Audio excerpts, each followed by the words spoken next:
Do you kind of feel like you're cured? Nothing more to learn about yourself? You're kind of just done?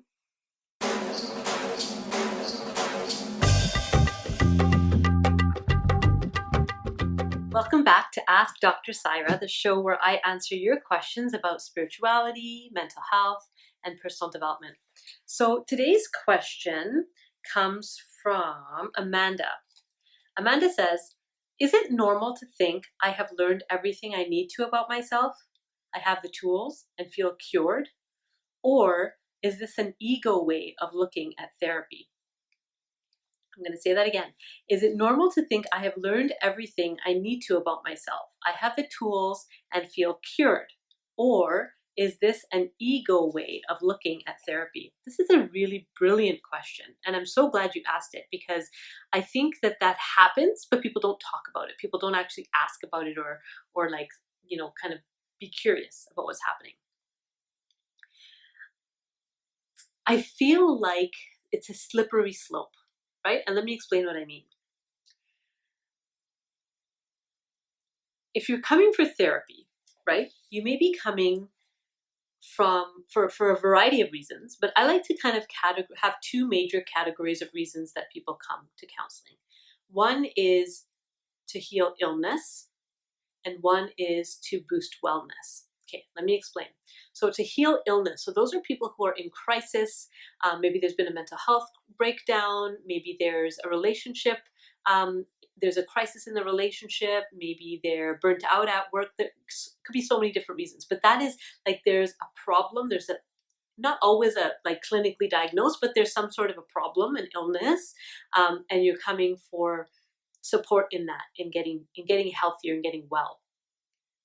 And in that sense, you may be quote unquote cured, right? You may be through the crisis. You may be on the other side of the depressive episode or the relationship breakup, or you might have gone through your grieving and so you're feeling better. So yes, absolutely, through therapy, you will hopefully feel better, right? About whatever it is that brought you to therapy. So that's kind of the illness side. And I do believe that people in a very short time with the right support can move through and get to the other side of difficult things in their life. Then there's part two. And part two is about boosting your wellness. So these are people who are already pretty steady, like you have your tools to get through your stuff, but every so often you kind of need like a little tune-up, right? You need a little bit of a just a boost or a reminder. And I'll tell you, things are changing in the field all the time. And so I think it's important to stay plugged in to the personal development space, because there's new stuff that we're learning all the time. And if you're like, okay, 2022, done, I'm cured, I don't need any more help, I know myself, I got my tools, I'm out. Well, in 2032, there'll be all this stuff that's available that you wouldn't have even known about because you're just like off and done, right? I don't think we can ever really be done with the evolution of our consciousness. I don't think we can ever be done with spiritual exploration. I think these are lifetime types of things, right?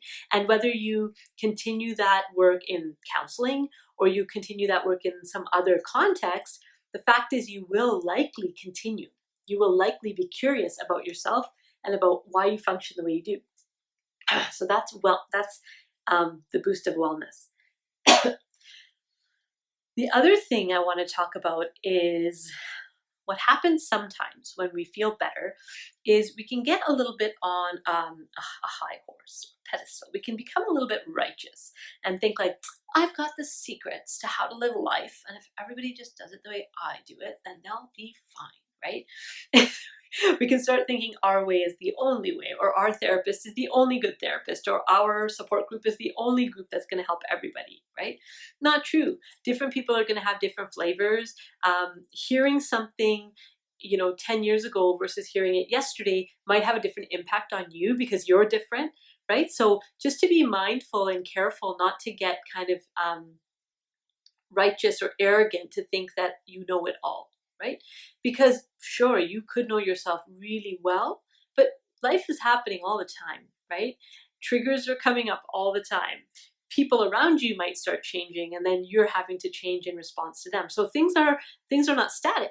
And so because of that, we want to say that, no, I don't think it's ever over. I don't think you can be like cured in that sense of never having to, read another self-help book again. Maybe you don't want to. That's different. If you don't feel like it, different story. But you will probably feel like it if you've been doing the work so far. And maybe, again, it might get refined. Maybe your interest will shift from counseling to more of a spiritual path. Maybe it'll shift from counseling to social justice work or making a difference or volunteering or advocacy. These other, and like the more of the calling things, right? Following your calling.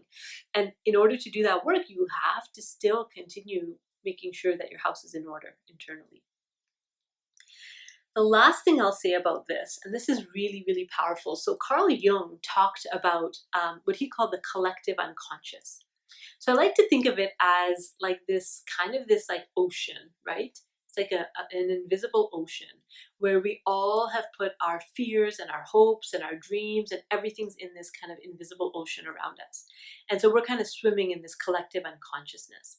So as you do your work in counseling, and as you feel more steady in your own life, as you feel like you're making strides into leadership, into service of others, into gratitude, as you do that work, as you do your personal work and heal your personal story, you will then have the opportunity, if you wish to take it, to help with a collective story. So that could be in your family system, right? So actually you're doing intergenerational healing. The things that you're doing are kind of correcting generations of pain.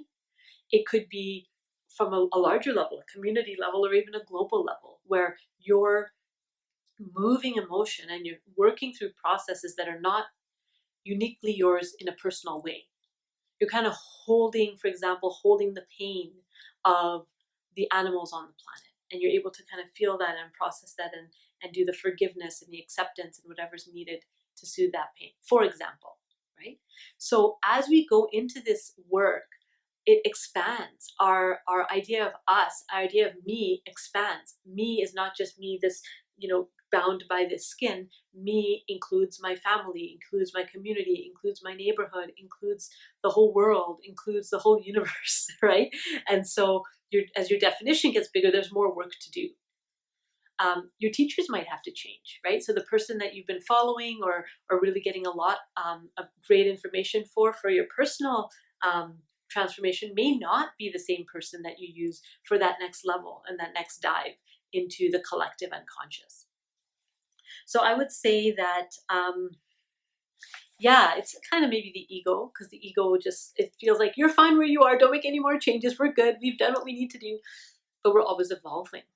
And that's healthy. It's good for us to be always evolving. We're like a plant, right? Like you keep growing and you keep adding a leaf here and there, and old leaves drop away and you just keep moving that way. So that's what I would say to you, Amanda, about that question about, is it normal to think I've learned everything? Very normal. I hear this all the time.